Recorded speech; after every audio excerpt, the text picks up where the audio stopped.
जय हिंद साथियों, आप सभी का वेलकम करियर पॉइंट के यूट्यूब चैनल पर। जैसे आप सभी का अभी पता चला ही होगा सीईटी के बारे में, आप सभी की बहुत ज़्यादा इच्छुक है जो कैंडिडेट जो तैयारी कर रहे हैं कि क्या है सीईटी। तो मैं बताना चाहूँगा, गवर्नमेंट की नई शिक्षा नीति के अनुसार 2021 में लागू होना था, लेकिन अभी लगातार इसका हर साल अपडेट होते ही है कुछ न कुछ। लेकिन ये गवर्नमेंट के अकॉर्डिंग कुछ समय पहले ये आया न्यूज़पेपर में कि 2024 से ये लागू होगा। तो आखिरकार हम इसको पूरा जानेंगे, क्या एज रहेगी, कितनी बार एग्जाम दे सकते हैं, कौन कौन सी एग्जाम कंडक्ट होगी, कितनी लैंग्वेज में होगी, पूरी जानकारी एक वीडियो में। इस वीडियो को स्किप करने से पहले पूरी जानकारी आप देखें। यदि आप तैयारी कर रहे हैं तो पूरी जानकारी देखें। तो दोस्तों, इसका नाम यदि एजेंसी की बात करें हम, तो इसका एनआरए सीईटी, जो इसका नाम पूरा एनआरए नेशनल रिक्रूटमेंट एजेंसी रहेगा। और सीईटी का कॉमन एलिजिबिलिटी टेस्ट रहेगा। एग्जाम की बात करें, सेंट्रल गवर्नमेंट की एग्जाम, सेंट्रल गवर्नमेंट में यदि देखें एसएससी, बैंकिंग, रेलवे, आप एक ही यदि कैंडिडेट पहले एग्जाम फॉर्म फिल करता था तो वो एसएससी का भी भरता था, बैंक का भी और रेलवे का। कभी कभी ये कॉमन हो जाता था, एक ही कैंडिडेट का एक ही दिन में सेंटर हो जाता। तो गवर्नमेंट ने एक निर्णय लिया, क्यों ना हम एसएससी, बैंकिंग, रेलवे का एक कॉमन टेस्ट ले, जिसको प्री एग्जाम जान सकते हैं। प्री एग्जाम के बारे में मैं बोल सकता हूं, लागू 2024 में होगा। टोटल एग्जाम इसमें लगभग कवर होगा, 17 एग्जाम कवर होगी। एग्जाम एक साल में 2 बार होगा, अर्थात हर 6 मंथ में होगा। स्कोर कार्ड जो बनेगा वो, यदि आप क्वालिफाई हो गए, एक बार क्वालिफाई हो गए तो 3 साल का स्कोर कार्ड रहेगा, जिसके बाद आप डायरेक्ट मेंस एग्जाम दोगे, प्री एग्जाम नहीं दोगे, डायरेक्ट। और यदि लैंग्वेज की बात करेंगे तो 12 भाषा में होगा ये। अब बात करते हैं कौन कौन इसमें एग्जाम लेगा और कौन कौन से पार्टिसिपेट कौन कौन कर सकता है, मैं पूरी जानकारी दूंगा। साथियों, यदि हम जानेंगे, आपके मन में बार बार ये उठता होगा कि सीईटी के अंदर ग्रुप बी और ग्रुप सी क्या है। यदि ग्रुप बी और ग्रुप सी की एग्जाम कंडक्टर सीईटी करवाएगा तो मैं बताना चाहूंगा, पूरे भारत में यदि जो हमारे ऑफिसर बनते हैं, पूरे डिपार्टमेंट को 4 भागों में डिवाइड कर दिया गया है। पहला जो ग्रुप ए के नाम से कह सकते हैं, रैंक ए ऑफिसर, जो यूपीएससी के माध्यम से जाते हैं, आईएएस और कलेक्टर जिनको हम बोल सकते हैं। ग्रुप बी यदि हम कह सकते हैं सीजीएल के माध्यम से जाते हैं, जीएसटी ऑफिसर के नाम से जानते हैं।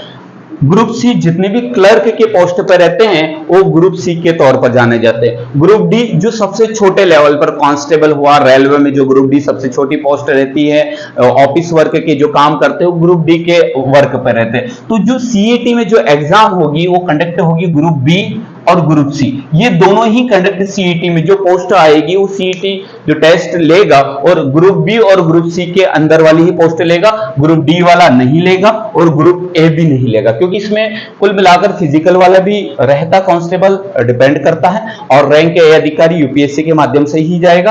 अब बात करते हैं हम, जो एसएससी सेंट्रल गवर्नमेंट की जो पोस्ट है वो कौन कौन सी एग्जाम आएगी अभी फिलहाल में सेंट्रल गवर्नमेंट। तो हम कह सकते हैं एसएससी, बैंक में आईबीपीएस एग्जाम कंडक्ट होगी। रेलवे के अंदर हम कह सकते हैं एनटीपीसी 12th। अब एसएससी में कौन सा, एमटीएस 10th बेस रहेगी, सीएचसीएल 12th बेस रहती है, एसएससीजीडी 10th base, CGL graduation base, CPO graduation base, और बैंक में हम क्लर्क और पीओ ग्रेजुएशन कंप्लीट होने के बाद होता है। और रेलवे की बात करेंगे, एनटीपीसी जो 12th बेस रहता है, ग्रुप डी 10th बेस, और कुछ ग्रेजुएशन के लोको पायलट से लेकर कुछ ऐसी पोस्ट है जो कंप्लीट ग्रेजुएशन के साथ होती है, जो अलग से निकलती है, साथ इसी के अंदर हो रहती है। तो कुल मिलाकर सीईटी में 3 एग्जाम कंडक्ट होगी अभी, एसएससी, बैंकिंग, रेलवे, इन तीनों का कंबाइंड टेस्ट होगा, कॉमन टेस्ट होगा, कॉमन एलिजिबिलिटी टेस्ट होगा, जिसको प्री एग्जाम के नाम से जानेंगे, प्री एग्जाम। अब दोस्तों, यदि आप सबके मन में डाउट होता है कि साल में 2 बार होगी तो कैसे होगी, तो मैं कह सकता हूं कि इस तरह से होगी। 10th बेस पर सीईटी की एग्जाम अलग होगी, 12th बेस पर सीईटी की एग्जाम अलग होगी, और ग्रेजुएशन बेस पर सीईटी की एग्जाम अलग होगी। अब जिसकी उम्र यदि देखा जाए तो उम्र 18 से लेकर 40 वर्ष तक इसमें फॉर्म फिल करेंगे। यदि देखा जाए 18 साल का है तो 10th बेस, तो 10th बेस वाली सीईटी देगा, केवल 10th। 12th पास है तो वो 10th वाली भी देगा और 12th वाली दोनों एग्जाम देगा, क्योंकि इसके पास 10th पास की भी डिग्री होगी और 12th पास की भी इसके पास सर्टिफिकेट होगा। और ये ग्रेजुएशन वाला ये तीनों देगा, 10th वाली एकदम सीईटी देगा, 12th वाली सीईटी देगा और साथ साथ में ग्रेजुएशन वाली देगा, क्योंकि इसके पास तीनों सर्टिफिकेट होगा, ये रहेगा। उसके बाद यदि हम बात करते हैं, यदि आप लोग टीयर 1 क्वालिफाई कितना गुना लेंगे, पास कितने ज्यादा लोगों को ये करेंगे, तो हम देख सकते हैं। यदि आप देखोगे, यदि आप सीईटी जो दोगे वो एसएससी बैंकिंग का दोगे, यदि 10th बेस पर निकली है, 12th बेस पर निकली है, ग्रेजुएशन बेस पर जितनी भी पोस्ट निकली है, प्री हम मान सकते हैं इसको, जो निकलेगी ये सीईटी प्री एग्जाम है, प्री एग्जाम देंगे, क्वालिफाई हो जाएंगे, सर्टिफिकेट मिलेगा। जितनी एग्जाम रहेगी उससे 15 गुना ये लोगों को आप पास करेंगे, 15 गुना लोगों को पास करते हैं। इसके बाद देखा जाएगा, अभी ये बताया जा रहा है, लेकिन स्टूडेंट का ये कहना है कि एक स्कोर कार्ड जनरेट करो, 40% लोगों को पास करो, लेकिन ये ऐसा नहीं हो पा रहा है। दूसरा, यदि हम देखते हैं इसका प्री एग्जाम क्वालिफाई होने के बाद यदि आपका स्कोर कार्ड मिल चुका है तो 3 साल तक वैलिड रहेगा।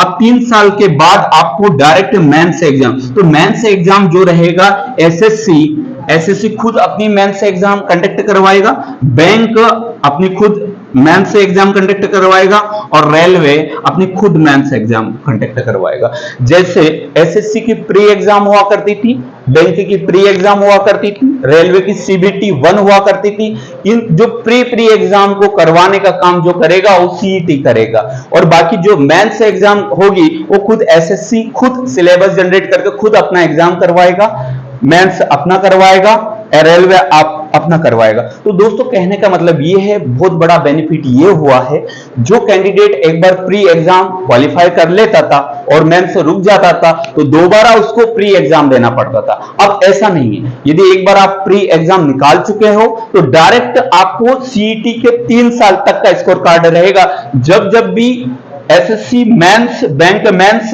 एग्जाम कंडक्ट करवाएगी तो आपको सीईटी का प्री टेस्ट नहीं देना होगा, डायरेक्ट आपको अब मेंस में बैठना रहेगा। ये कितने साल के लिए वैलिड रहेगा, ये 3 साल तक वैलिड रहेगा। 3 साल में जितनी भी एग्जाम आएगी तो आप डायरेक्ट मेंस दो, मेंस रहेगा, और देन जो भी इंटरव्यू रहेगा बैंक का उसके बाद आपको ज्वाइनिंग रहेगा। तो ये सबसे अच्छी बात है आप लोगों के लिए। पैटर्न की बात करेंगे तो सिलेबस का जो पैटर्न रहेगा, अब देखो एसएससी का अपने आप में अलग पैटर्न रहता है, बैंकिंग का एक लिमिटेड रहता है, इसका अलग रहेगा। तो जहां एसएससी की बात करें तो एसएससी का जो मैथ्स रहता है इसमें एडवांस मैथ्स ऐड हो जाता है, रीजनिंग वर्बल नॉन वर्बल दोनों हो जाती है, इसमें इतना नहीं रहता, इसमें एडवांस मैथ्स नहीं रहता, नॉन वर्बल रीजनिंग नहीं रहता, इसमें साइंस मैथ्स रीजनिंग ज्यादा पूछा जाता है। तो इसके लिए एक नया ही सिलेबस 2024 में आने वाला है, हो सकता है जो एसएससी के पैटर्न के अकॉर्डिंग जीके भी रहे, मैथ्स भी रहे, साइंस भी रहे, इंक्लूड रहे, ये आने वाला है 2024 में।